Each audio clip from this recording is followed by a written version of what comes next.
This is KGW News at 5. And thanks for joining us at 5. I'm John Adams. Right now it's 46 degrees in the Rose City. Valley rain and a good amount of snow in the Cascades overnight and into today.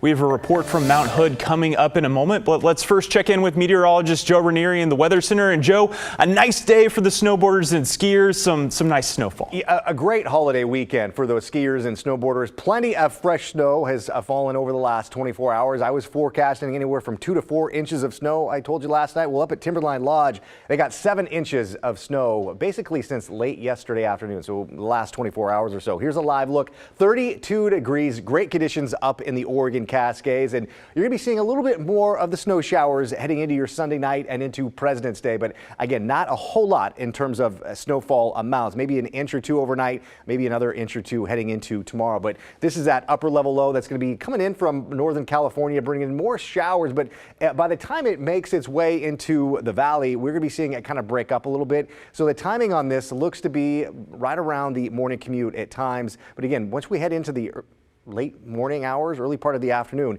we are going to be seeing more dry than wet conditions. So far, rainfall amounts are under 1/10 of an inch of rain throughout the valley. Along the coast, Astoria is closing in on 1/3 of an inch of rain here since midnight. And so we bring in futurecasts. We'll put this in motion. Here we are right now, temperature of 46 outside our studios here in the Goose Hollow area. Temperatures in the mid-50s along the coast. But in terms of rainfall, we're not going to be seeing any pop up until at least about 7, 8 o'clock tomorrow morning. And then brief heavy showers for a little bit, and we'll start to see some drier weather heading into the afternoon. I'll talk more about your detailed forecast. And John, I have maybe 2-3 days with highs close to 60 degrees. I'll let you know when that hits coming up in just a few minutes. All right, Joe, we like hearing that. We love the 60s. Well, this hasn't been the best winter for families overall who love skiing, but today they got their wish, as you heard Joe say, with that heavy snow falling down on Mount Hood.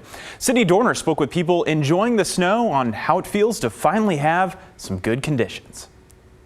Between finally getting a decent snowpack, a 3-day weekend, and great weather, families are eager to touch the fresh powder here on Mount Hood Meadows.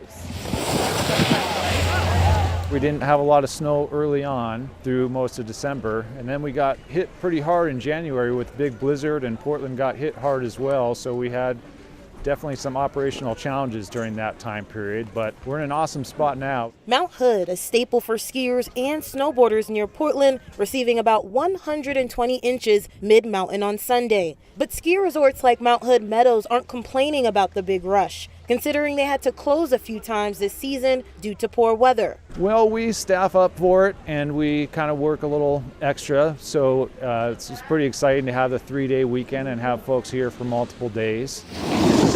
This is only Claire Goldsmith's second time skiing this year with her father, Tim. They've made trips up to Mount Hood a family tradition. It's really fun. I always prepare the night before and I get really hyped up, and we always get McDonald's for breakfast, which is our kind of routines because it's a special treat for us. All the way to the yellow line. Mount Hood Meadows even added an express line that lifts 6 people up at a time to help speed up the busy lines. Jessica Caldwell woke up at 6:30 a.m. just to snowboard on fresh snow.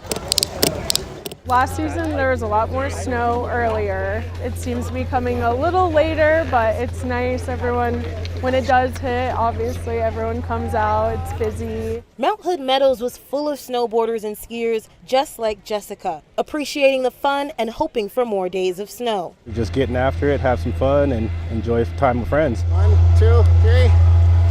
Sydney Dorner, KGW News.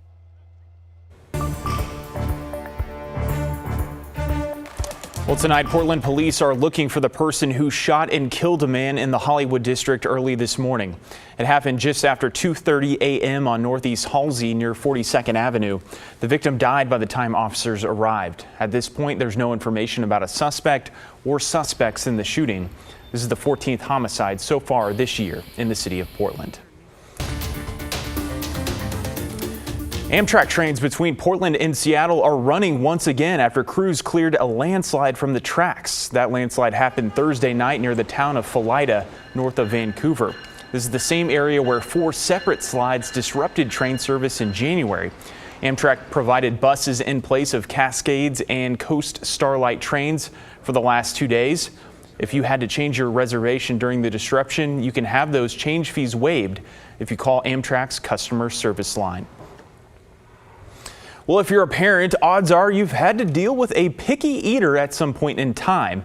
Now, a new study by researchers at the University of Oregon found that your child's perception of gender stereotypes may have played a role. Deidre Johnson explains. Just about every parent knows how hard it can be to get kids to eat their fruits and vegetables. A new study showing the reason why it can be such a challenge.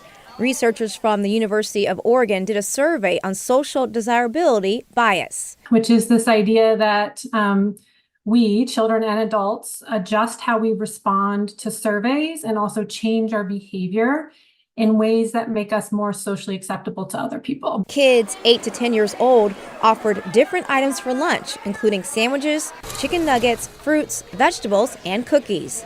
But what the kids ate was surprising. The kids who had greater social desirability bias, so the kids who cared more about what we might think of them, ate fewer snack foods during lunch. This being true for the girls, but not the boys in the study. The boys who had more social desirability bias, so who cared more about what we were thinking and were more fearful of being judged negatively by us, ate less fruits and vegetables. Leading researchers to believe kids may choose what they eat based on how they feel they may be judged.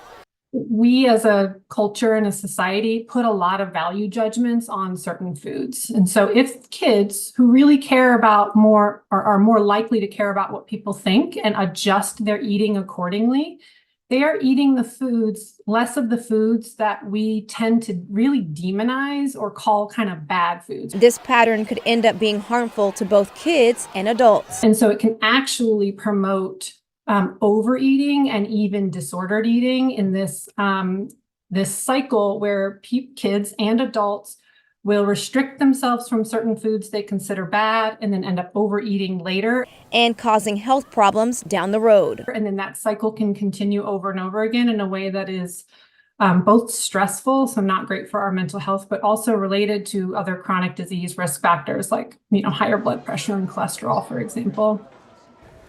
That was Deidre Johnson reporting.